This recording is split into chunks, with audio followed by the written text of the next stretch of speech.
लड़की ने चुपके से अपनी दादी का सोने का हार उतार लिया, फिर वो पैसे चुरा लिए जो उसकी दादी ने स्टोव के नीचे प्लास्टिक बैग में छिपा रखे थे।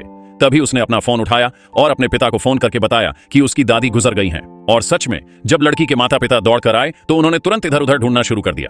बताओ, क्या तुमने देखा?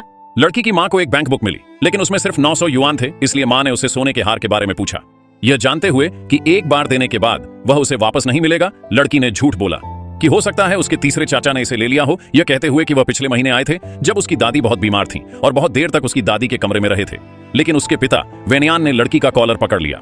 पापा, मेरे जैसा छोटा बच्चा सोने की चेन क्यों रखेगा? यह सुनकर पिता ने लड़की का हाथ छोड़ दिया और उसकी दादी के अंतिम संस्कार की तैयारी करने लगे। अगले दिन उन्होंने लड़की के सामने एक कलश रखा और शिकायत की कि इसकी कीमत 300 युआन है। इसी समय उसकी मां, जो पहले से ही अपना बैग पैक कर चुकी थी, बाहर आई और उसे गांव में रहकर अपनी दादी के घर की देखभाल करने के लिए कहा। दरवाजे के पास सब्जी के बगीचे की ओर इशारा करते हुए उसे कुछ सब्जियां भी उगाने के लिए कहा। वे उसके छोटे भाई की स्कूल की पढ़ाई का ध्यान रखने के लिए शहर वापस जा रहे थे। पिता ने कुछ खुले पैसे निकाले और टेबल पर रख दिए, फिर बिना पीछे देखे चले गए।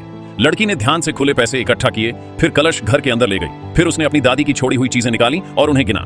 सोने के हार के अलावा 480 युआन थे। यही उसके जिंदा रहने की एकमात्र उम्मीद थी। उसने ध्यान से उन्हें अलग रखा और चादर के नीचे छिपा दिया। फिर बिस्तर पर लेटे हुए उसे याद आया कि उसकी दादी ने उससे क्या कहा था। उसकी दादी ने उसे कहा था कि वह खूब पढ़ाई करे और यूनिवर्सिटी में एडमिशन ले ताकि वह गांव छोड़कर किसी बड़े शहर जा सके।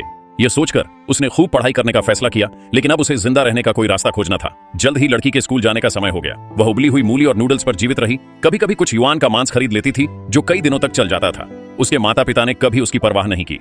एक दिन तक वह स्कूल से घर लौटी तो उसकी मां ने कहा कि वह उससे मिलने आई थी, लेकिन फिर जल्दी से कहा कि उसके छोटे भाई ने एक एडवांस्ड मैथ क्लास में एडमिशन ले लिया है जिसका खर्च 6000 युआन प्रति सेमेस्टर है, जिसे उसके पिता की सैलरी से पूरा नहीं किया जा सकता। इसलिए उन्होंने पुराना घर किराए पर देने का प्लान बनाया।